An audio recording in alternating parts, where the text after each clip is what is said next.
Ito ang inyong lingkod na nagbabalik upang magbigay ng mga balitang walang bias at pawang katotohanan lamang. Ito ang Bayang Pinas. Ang isyong ito ay naging usap-usapan sa buong bansa at iba't ibang social media platforms. Tamba, nag-alael presidente. Inutusan niya ba naman ng AFP o ang Armed Forces of the Philippines ang ating sandatang lakas ng Pilipinas? Ngunit walang nakinig sa kanya. Dito nga natin makikita mga kaibigan na itong ating AFP ay tunay ngang may integridad at paninindigan sa ating bayan at hindi basta-basta sumusunod sa mga opisyal na tiwaling or kawatan or tinatawag nating mga opisyal na maraming kabalbalan o nasasangkot sa napakaraming issue. Katulad na lamang ni House Speaker Tambaloslos Romualdez na ito na marami talagang kalukuhan na ginagawa sa ating bansa o sa loob mismo ng Kongreso. Kaya umano ang ating mga kasundaluhan ay walang pakialam sa kanya kahit na ito ay nagagalit na pinagagilitan sila ngunit wala silang pakialam. Tila nga dahil sa ayaw nilang makinig dito, muntik na nga itong mategok itong si Tambaloslos na ito dahil merong isang sundalo na hindi nakapagtimpi ay tila ba parang may itinutok sa kanyang ulo na tinatawag nating isang 45. Kaya itong si Tambaloslos na ito ay dahil sa takot na lamang ay umatras ito at hindi na tinuloy ang kanyang pagiging magalitin or pinapagalitan ng AFP ng mga ito dahil nga natakot na siya ng AFP natin ay hindi basta-basta sumusunod sa mga katiwaliang opisyal na tulad na lamang ng Tambaloslos na ito. Para nga sa kabuang detalye ay panoorin na lamang ang buong video at salamat na rin sa ating mga solid viewers sa walang sawang pagsuporta. At kung bago naman sa ating channel ay syempre huwag kakalimutang mag-subscribe, pindutin ang notification bell, piliin ang all upang laging maging updated sa mga balitang bago, totoo at walang bias dito sa channel ng Bayan, ang Bayang Pinas. Huwag din pong kakalimutang mag-iwan ng like at i-share ang ating mga videos. At kung may hinaing ka naman ay ang ating comment section ay bukas para sa inyong mga opinyon. Muli po maraming salamat and God bless.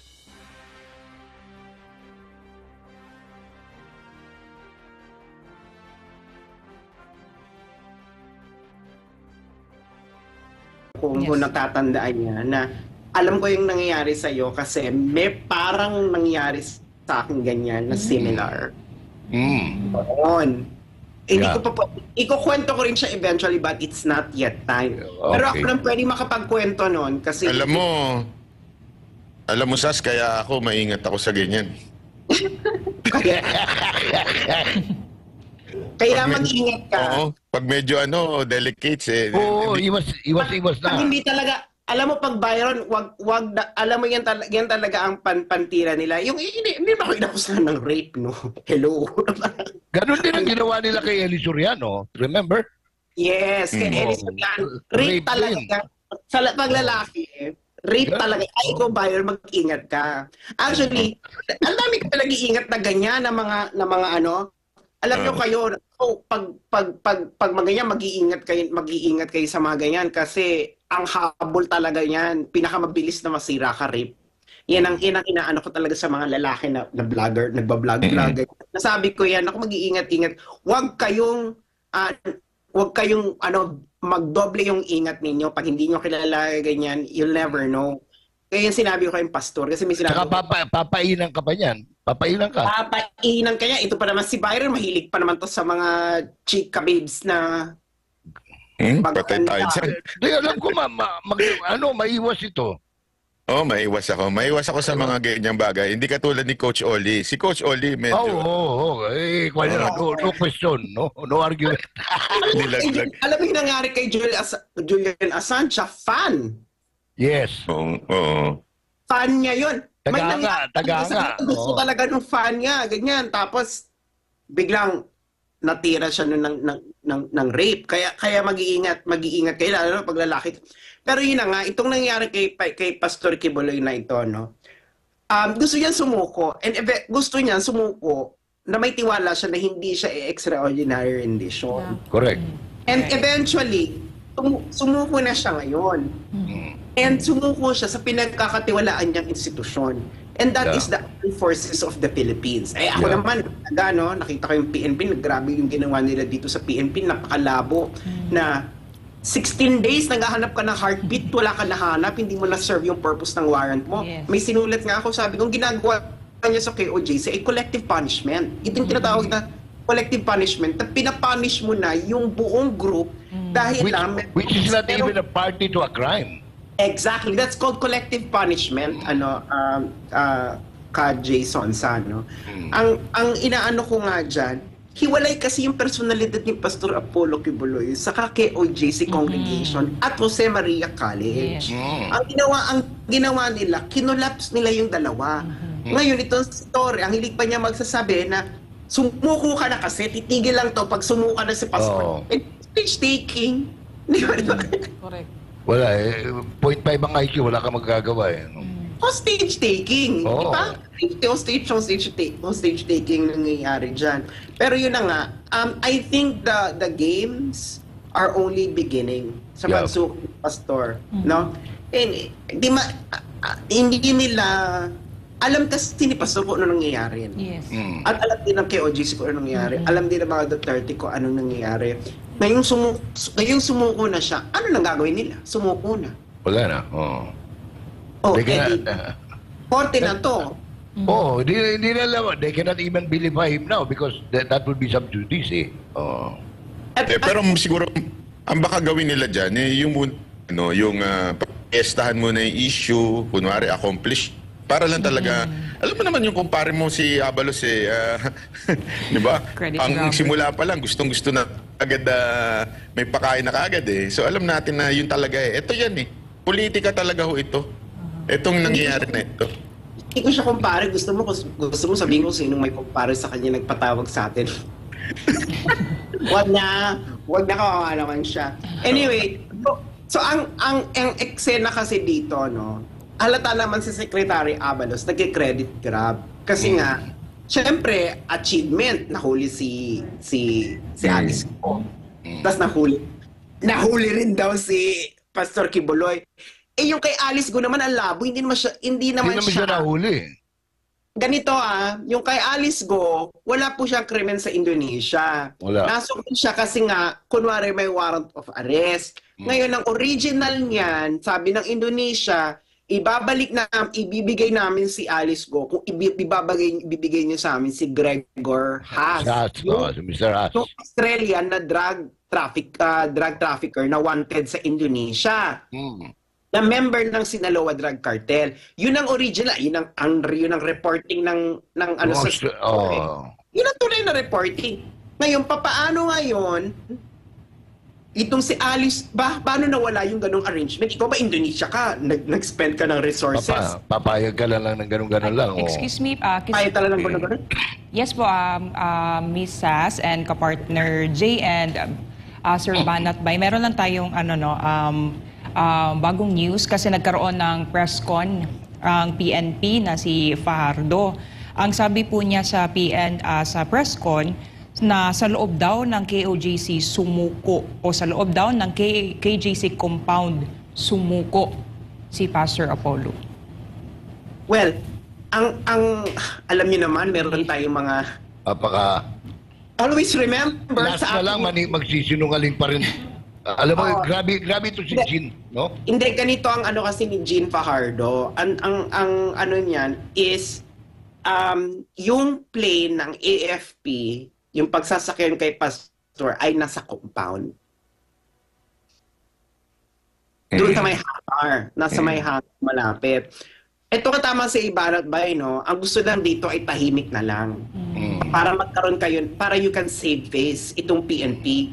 Yan ang basa ko niyan. Kasi, according sa aking mga tao, mga nag-i-inform mula sa loob, and remember, sa aking ang video na hukay. Kaya alam, Tama. ang ganito yan, may convoy. Okay? May convoy papunta ng KOJC. Nandun daw si Pastor. Doon na pinadaan at doon na hindi siya natagpuan sa KOJC compound. Wala. Yun ang katotohanan niyan. Hindi po siya doon natagpuan.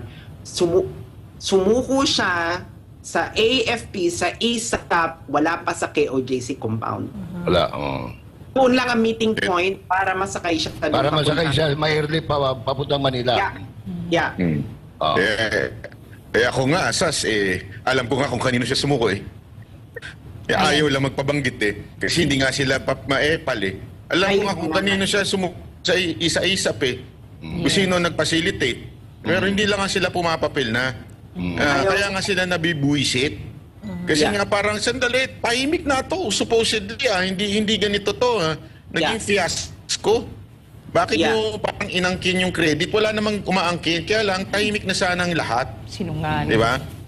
Hindi nga, para na rin makapag-save face ang PNP. Kaso, kasi remember, ang PNP, kahit hindi yan under ng AFP, parte kayo ng Armed Forces of the Philippines. No, na dun sa Constitution, kayo ang part kayo ng uniform personnel. Na-apekto kayo din yung buong sandatahang may armas ng Pilipinas. So I think kasi the army really knows how to handle situation like this, no. Correct. The PNP not so much, especially itong under kay Torre and Marbil, not so much. And ang ano talaga niya, gusto talaga niya ng actually naawa rin ako kay Torre. Kasi I'm pretty sure he's also under pressure. And he is under orders. Siguro may sabit din dito si Torre, no? Na pag hindi niya nagawa yan.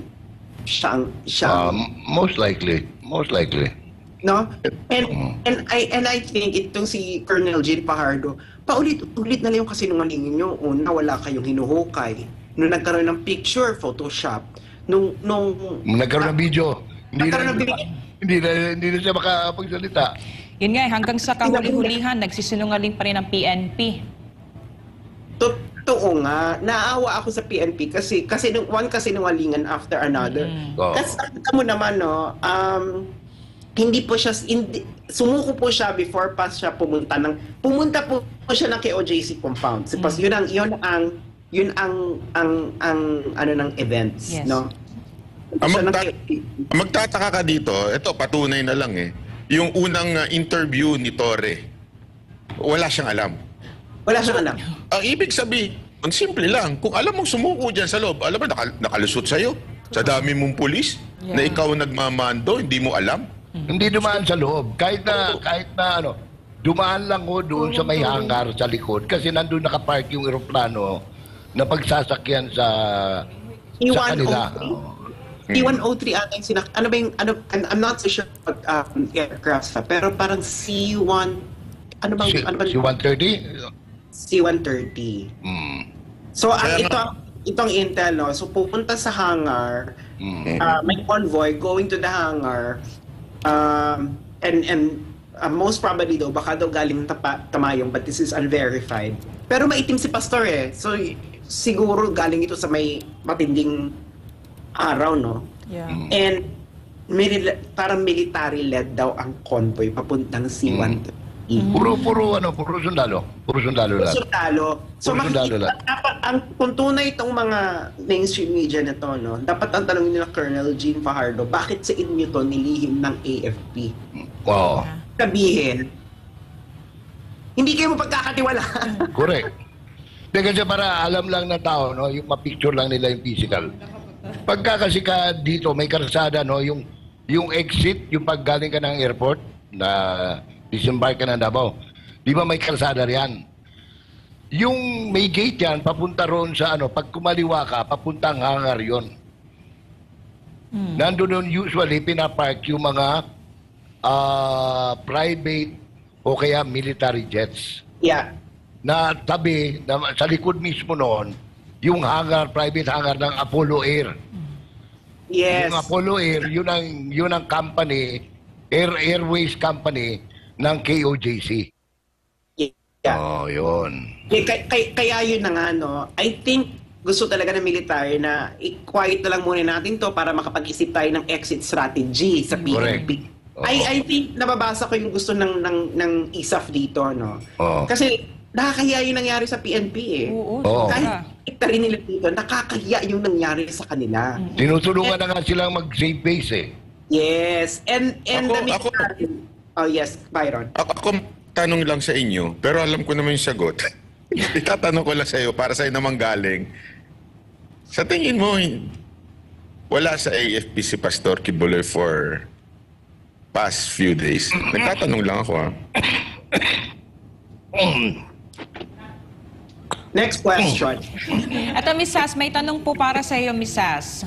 Okay. Somehow po ba, umaasa tayo na this time magsasabi na ng totoo ang PNP or patuloy silang maninindigan sa kanilang pagsisinungaling to save face? Well, ganito lang yan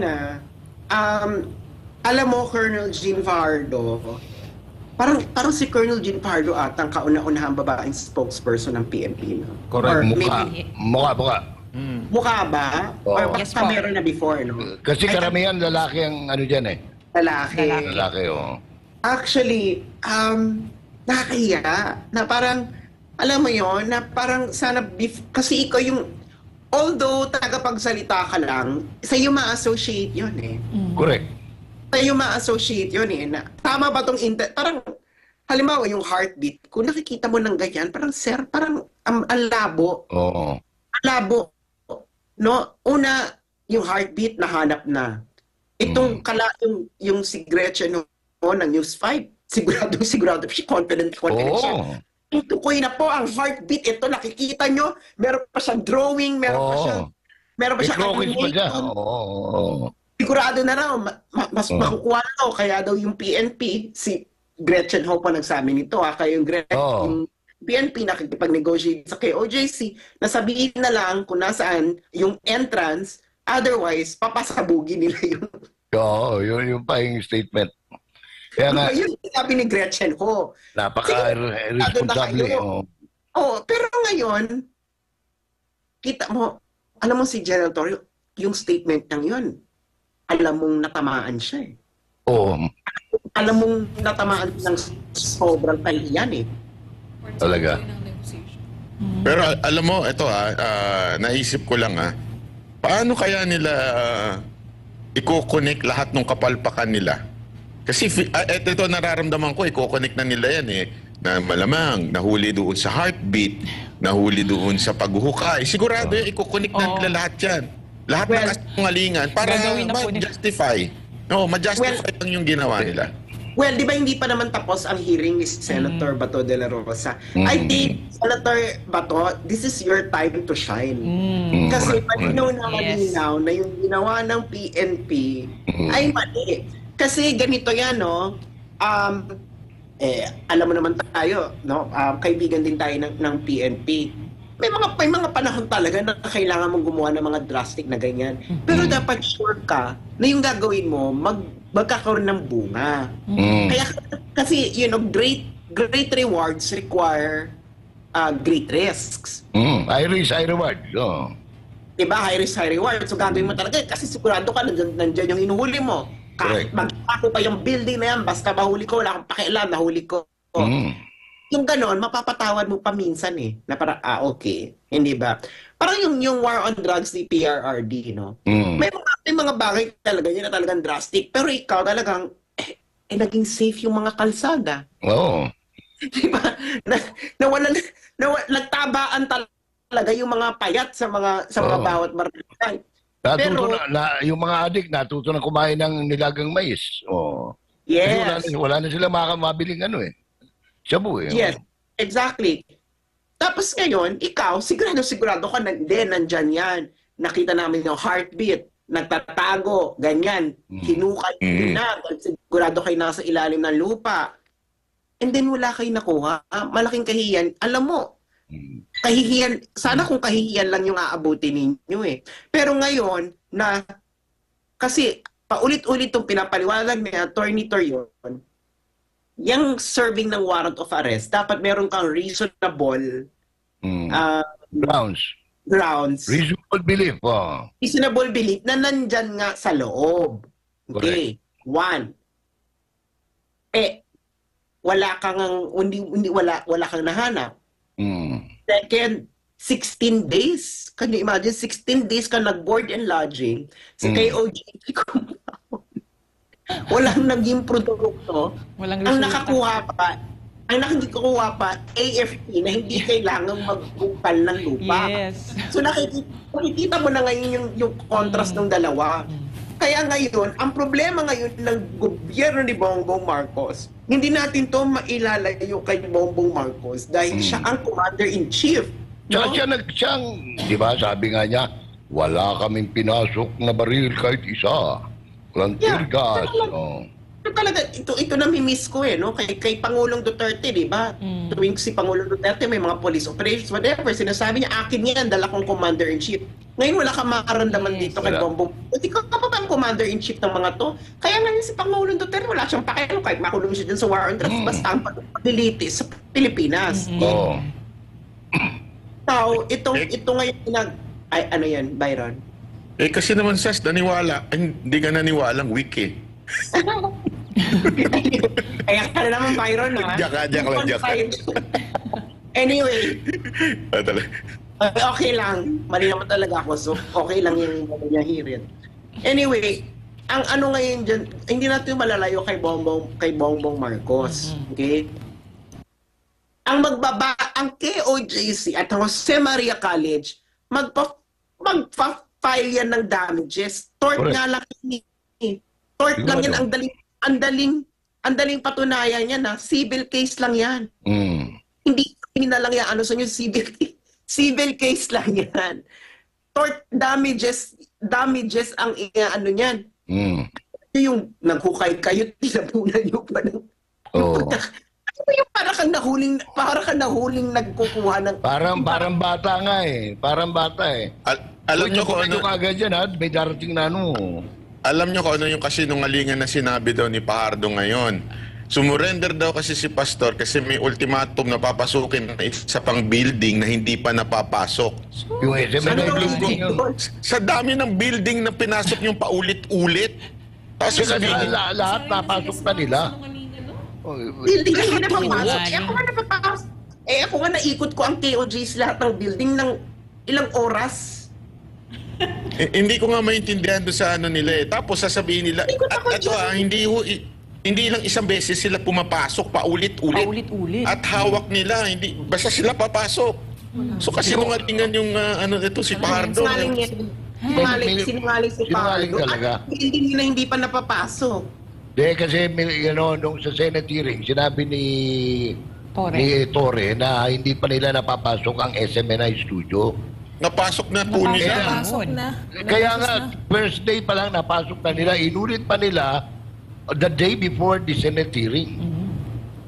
Hanggang doon sa taas, doon sa air conditioning. Ayan yan o. Ayan. Ano yan? Yan ang studio. Kaya nga, Hindi nga yan.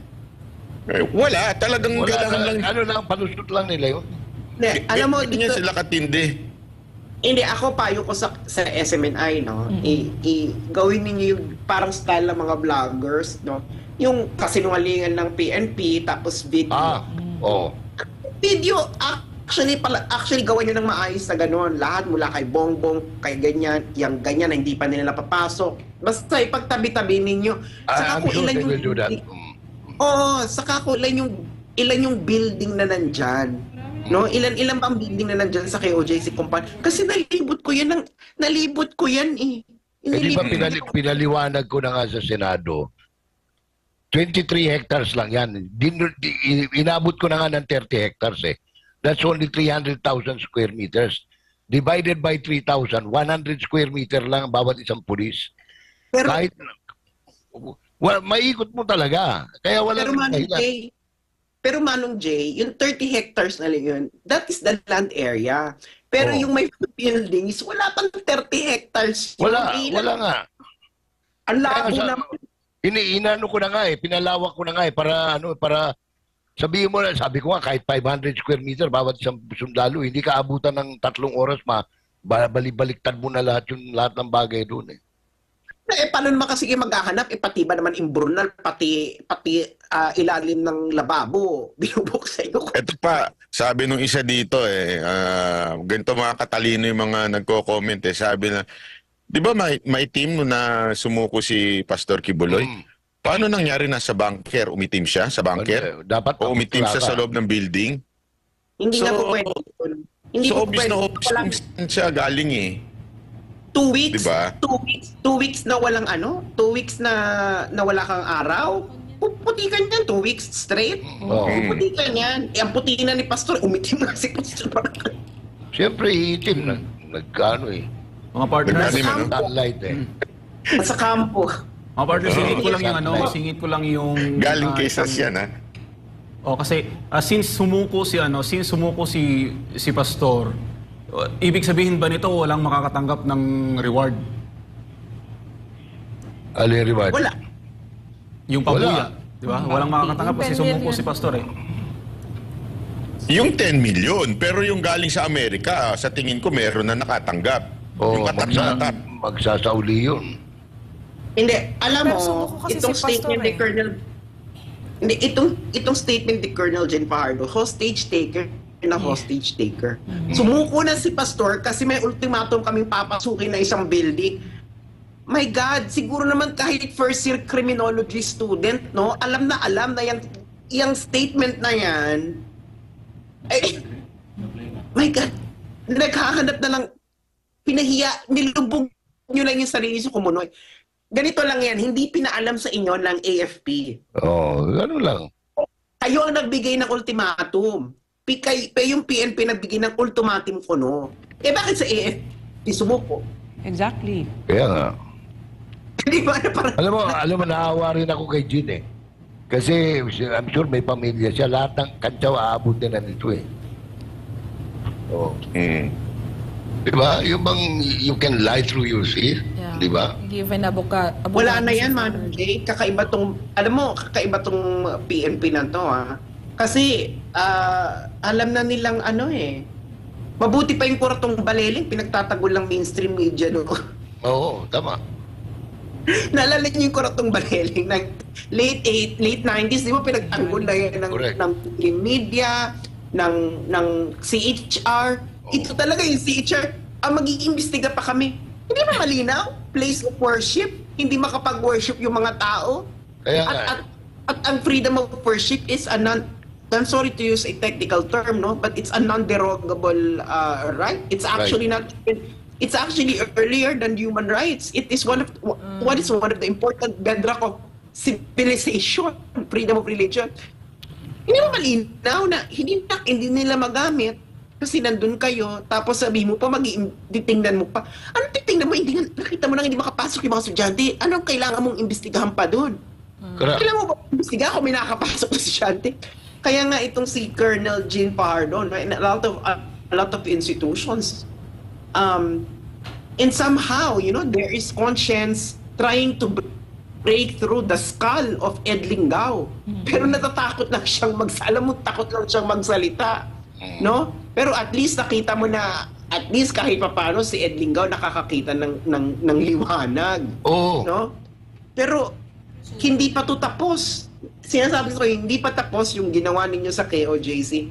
KOJC has all now the right to Yes. file for damages. Ito raw si Byron. Byron, magsalita ka muna. Hindi, ang isang matindi nga dito yung paulit-ulit natin sinasabing common sense na hindi sumuko sa PNP. Yung mismong ground commander ninyo, na talagang siya yung atat na atat. Anong sagot niya? Yung spokesperson na lang kausapin. Ibig sabihin, alam niya na scripted na ho ito. Kailangan yung script manggagaling doon sa ibabaw at hindi sa kanya. Kasi na-caught off guard siya doon sa mga tanong eh. Mapapansin mo yun, na-caught off guard siya na... Kasi nga wala siyang alam eh. Oh, wala siyang alam eh. Wala siyang alam sa surrender eh. Oo. Ang may alam... Tapos sasabihin ngayon ni Jean na binigyan ng ultimatum. at hindi pa hindi pa kumpleto yung script nila. Kaya nga it took them a while. Alam nyo, kaya nga ito sinasabi ko na nga sa inyo kaya nga sinabihan ako na kasi alam nyo mula kanina ang dami nagtatanong, totoo ba na nagpost si Abalos? Totoo ba? Kahit ako nagtanong din ako sa pamunuan. Tinanong ko kung anong nangyari. Alam nyo, ang sumagot pa nga sa akin, yung mismong kontak ko doon. Ito ang totoong nangyari, pakilabas kagad. Kasi nga alam nila uunahan sila eh.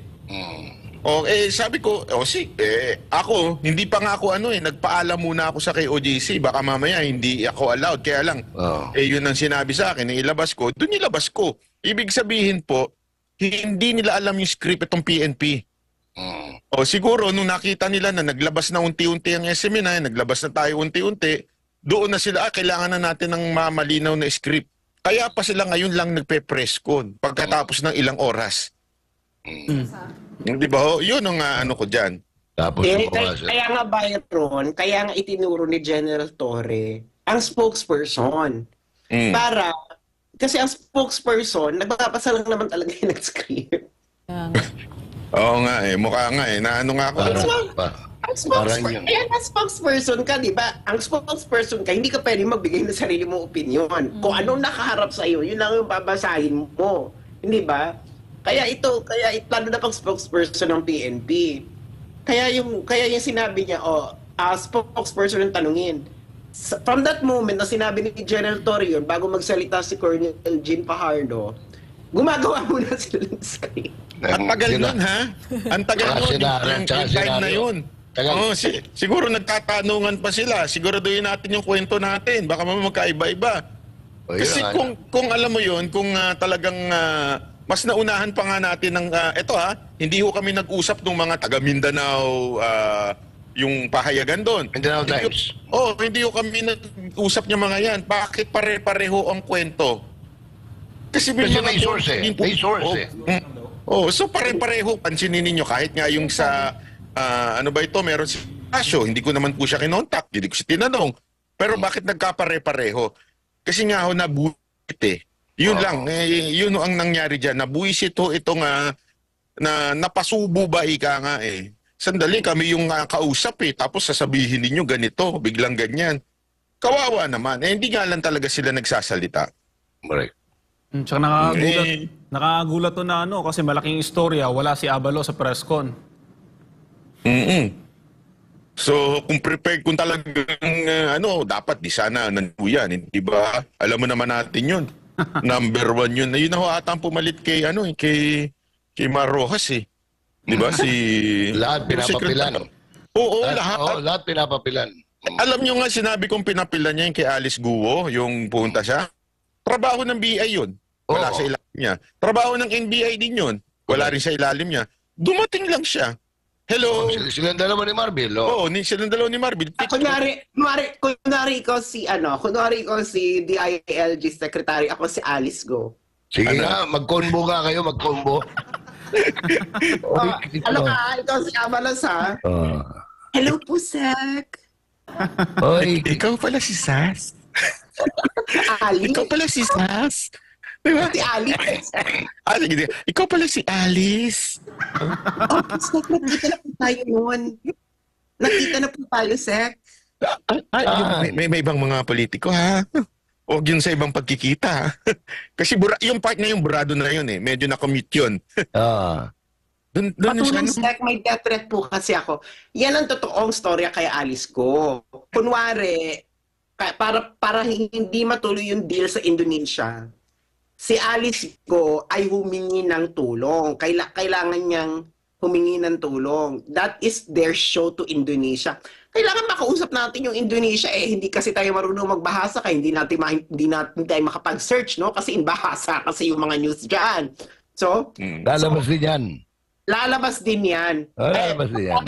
Kaya nyo magtatanong-tanong ako, may mga kilala ko ng mga officers sa Indonesia.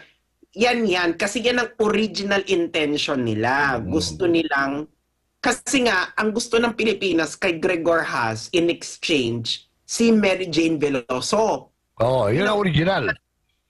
Hinihingi nila yan noon pa Ayaw ng Indonesia kasi nga nahatulan na Diba? Nahatulan na yan Saka drugs din yun Ayaw nila mag-swap-swap ng drugs. Itong kay Alice ko, para hindi matuloy ang deal na yan, itong si Alice ko, may arrangement na yan, magsumuko ka na lang. Kunwari mag-voluntary yan. Wala naman kasing kaso si Alice ko sa Indonesia. Wala. So hindi kung extradition yan, kita mo si Alice Alice Go, ba't hindi niya pinaglaban paglaban na, extradite niyo muna ako, maglalaban muna tayo sa korte ng Indonesia. Si Teves nga hanggang ngayon, hindi pa siya makuha sa Istimor. Ano yun, ha? Murder. Pinanindigan nila na totoo na pababalikin na dito. Pero sinabi ni Topacio, hindi eh. Walang ganon. Hindi pa tapos. Grabe yung kasinungalingan ng gobyernong ito. Hindi ko alam kung saan nila nakukuha. Yang Teves saka yung Alice Go, pareho yan ng angling, o, di ba? Gambling Ako may tanong lang ako sa iyo, since matagal ka na dyan. Sino sa tingin mo mas malala? Yung kay Pinoy o ito? ito. Ito. Alam mo yun, kasi alam ko the worst na yung kay Pinoy. The worst. Grabe pa pala ito. Mas malala ito. Kasi nga, ito talaga grabing kaipalan nito. Ngayon lang ako nakakita ng House Speaker na may talk to the troops. May parade, May parade siya. May sariling mundo, no? Diba? Ngayon, ito si Manong J. Mas matanda sa atin si Manong J. Manong J,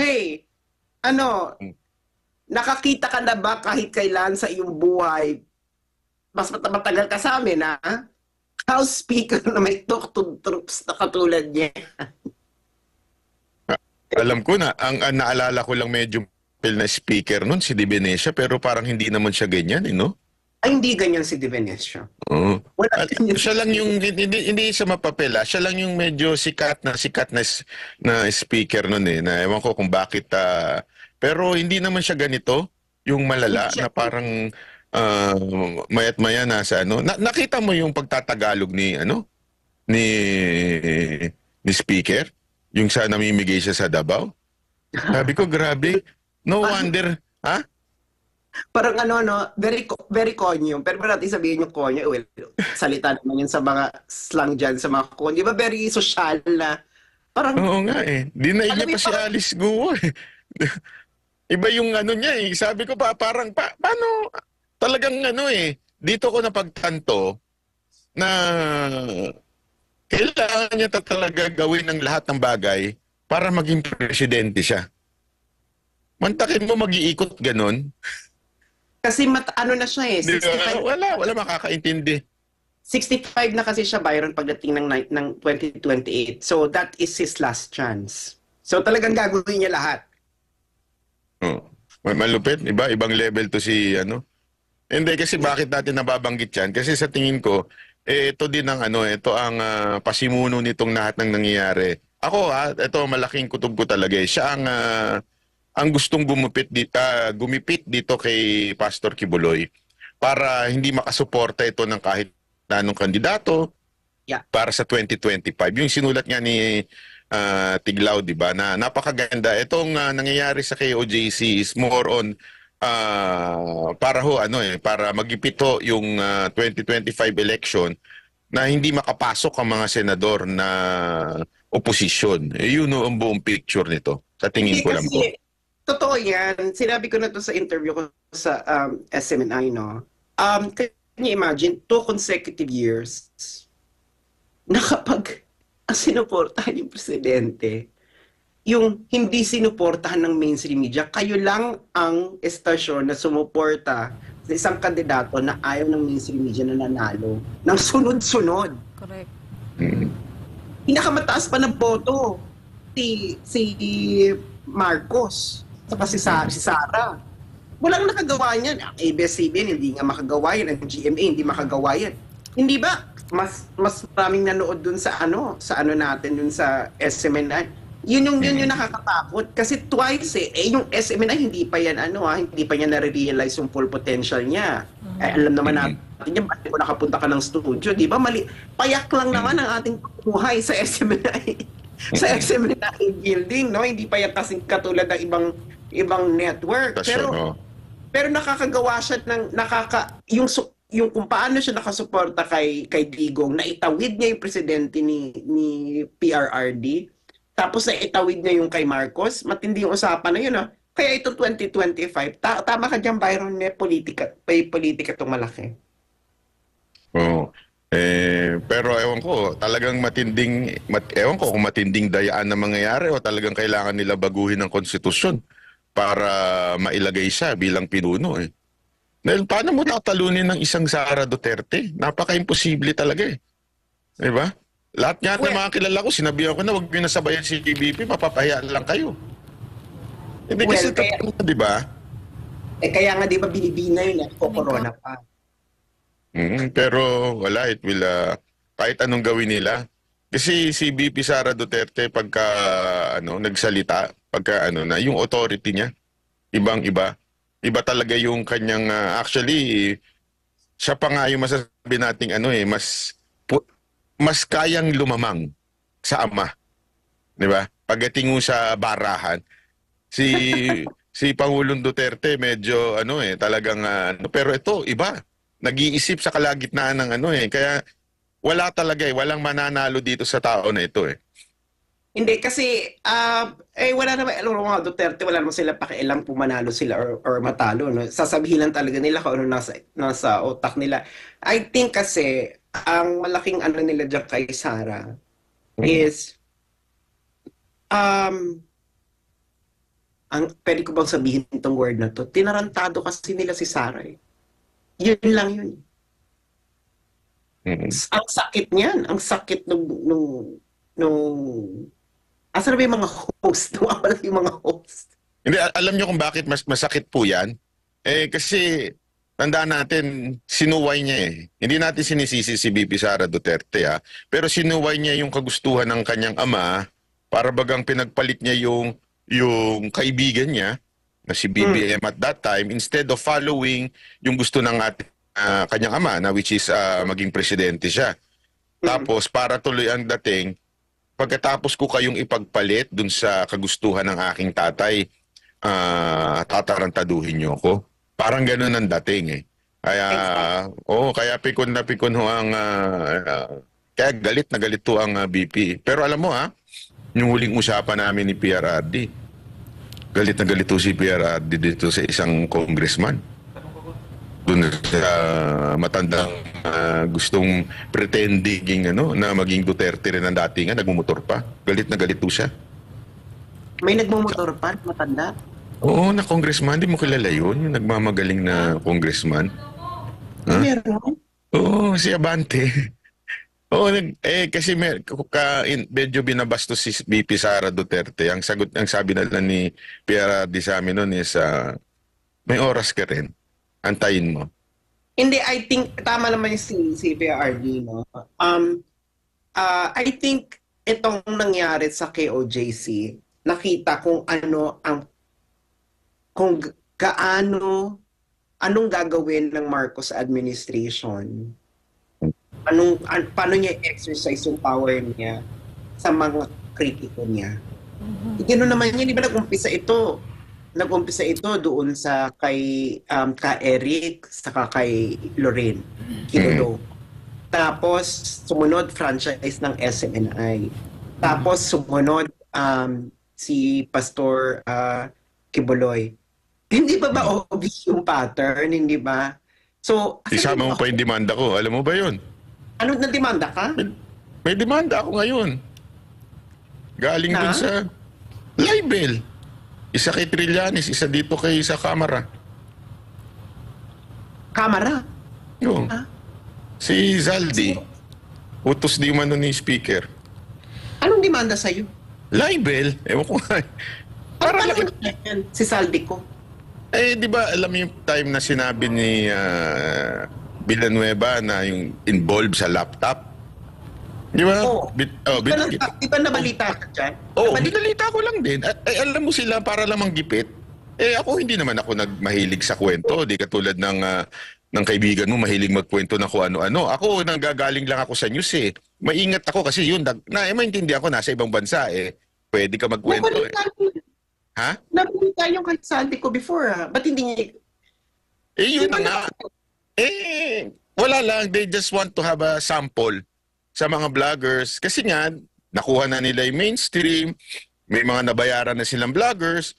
So yung mga opposition, they tried me. Nakwento ko na to eh. Ewan ko kung narinig mo. They tried me na kunin. Okay? Sa kanila. Pero syempre, kasama doon nasisiraan ng mga Duterte, hindi ako pumayag. So, ganun na nangyari sa akin. Nademanda ako. Ngayon, meron akong kaibigan na pinalapit sa kanila kung bakit ganito, ganyan-ganyan. Ang sagot, tumanggi sa amin eh. Ganun sila kawalang yan. Ganun ang kalakaran nila. So, Sino si Trillanes? Anong issue kay Trillanes?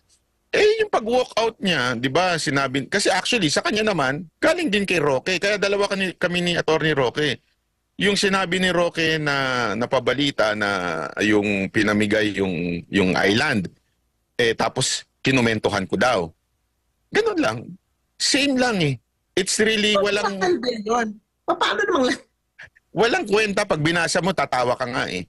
Kahit sino magbasa ng mga mo nila, matatawa ka eh. Parang abogado ba gumawa nito? Wala lang. Gusto lang nila akong maubusan ng pera, gusto lang nila akong maistorbo kasi gagastos ka eh, di ba? Sila mayaman. Walang choice, di ba? Ang labo niya. Ganun ang sistema ngayon sa gobyerno to. Pagka hindi ka kakampi, kalabang ka, bawal ang neutral. So, kalabang ka talaga at gagawin ka ng imbento. Kaya nga, di ba, si Attorney Roque, yan, isinama niya, SMNI. Isipin mo, pati nga yung mga bossing ng SMNI sinama kahit walang kinalaman. Di ba, yung bossing natin dito sa SMNI, walang kinalaman na dinimanda ni Gani. So, ganun sila, ganun talaga.